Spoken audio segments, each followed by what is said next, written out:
ഏഷ്യാനെറ്റിൻ്റെ ഒരു തൊലിക്കെട്ടി നോക്കണേ.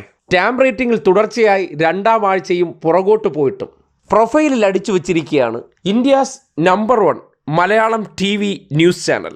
കേരള നമ്പർ 1 അല്ല, ഇന്ത്യാസ് നമ്പർ 1. തള്ളിനൊന്നും ഒരു കുറവുമില്ല, അത് മുതലാളിയുടെ വാചകം കാണുമ്പോൾ തന്നെ അറിയാം. എന്നിരുന്നാലും അടപടലം ടാമ്പ് റേറ്റിംഗിൽ ഇടിഞ്ഞ് തകർന്ന് ഇപ്പോൾ വച്ചടി മൂലയിലേക്ക് ഒതുങ്ങിക്കൊണ്ടിരിക്കുന്ന ഏഷ്യാനെറ്റ് പരസ്യവാചകമായിട്ട് അടിച്ചു വച്ചിരിക്കുന്ന ഈ വാചകം റിപ്പോർട്ടർ ചാനലുകാരെങ്കിലും കാണുന്നില്ലേ?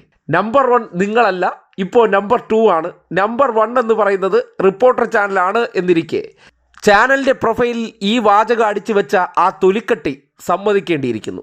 പോരാത്തതിന് അതിൻ്റെ കവർ പേജ് നോക്കിക്കഴിഞ്ഞാൽ അതിൽ പുതുതായി ചുമതലയേറ്റ ഉണ്ണി ബാലകൃഷ്ണൻ്റെ ചിത്രം പോലും വന്നിട്ടില്ല.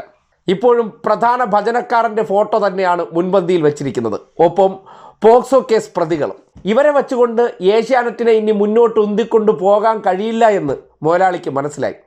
അതിൻ്റെ അടിസ്ഥാനത്തിലാണ് സംഘപരിവാർ മുഖമായിട്ടുള്ള ചാനലിന് മറ്റ് ചാനലിലിരുന്ന് സംഘപരിവാറിനെതിരെ ശക്തമായി ശബ്ദമുയർത്തുന്ന ഒരു വ്യക്തിയെ തന്നെ അദ്ദേഹം ചോദിച്ച കാശ് കൊടുത്ത് ഇവരുടെ തലപ്പത്ത് കൊണ്ടുവന്ന് വച്ചിരിക്കുകയാണ്.